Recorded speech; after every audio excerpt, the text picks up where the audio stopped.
Sebelum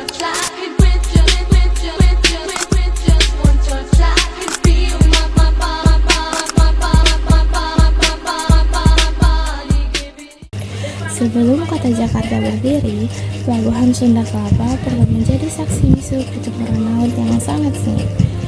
Sebuah kesultanan dari Jawa Tengah nekat mengirimkan ribuan prajurit dan ratusan kapal perang untuk menentang salah satu armada terkuat di dunia saat itu, yaitu Portugis.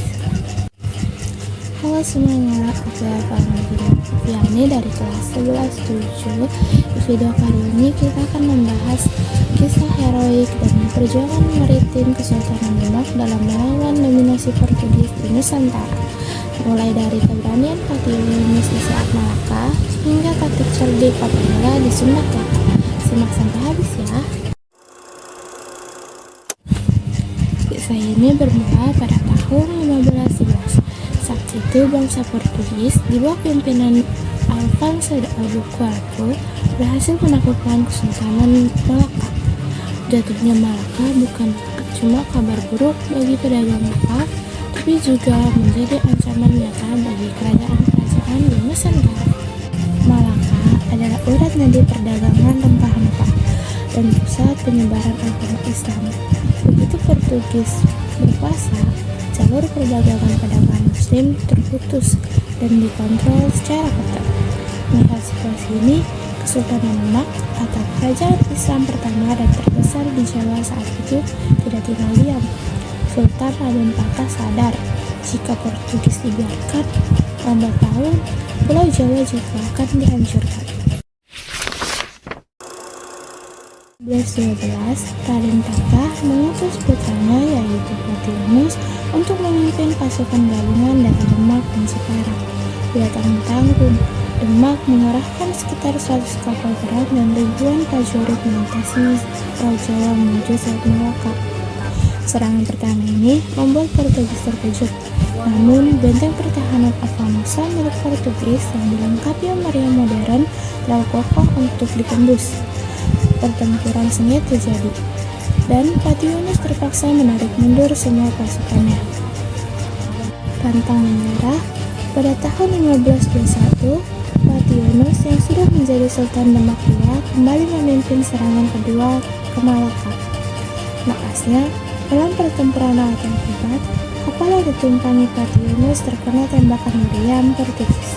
Sang Sultan pun gugur sebagai pahlawan di tengah lautan. Atas keberaniannya melintasi samudera demi menentang penjajah di utara, beliau hingga kini dikenang dengan julukan abadi, yaitu Pangeran Seberang Lor atau Pangeran yang menyeberang ke utara. Gugurnya Patih Yunis tidak menghentikan perlawanan Demak. Di bawah pimpinan Sultan Trenggana, yaitu Sultan Demak ketiga, strategi pun diubah.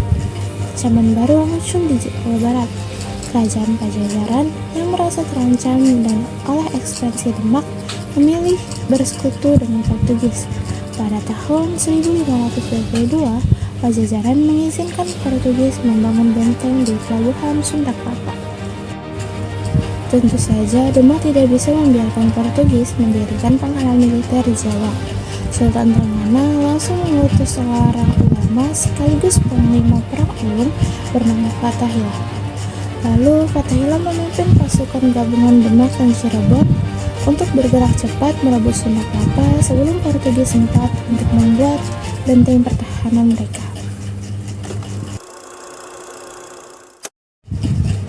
Puncaknya terjadi pada tanggal 22 Juni 1527.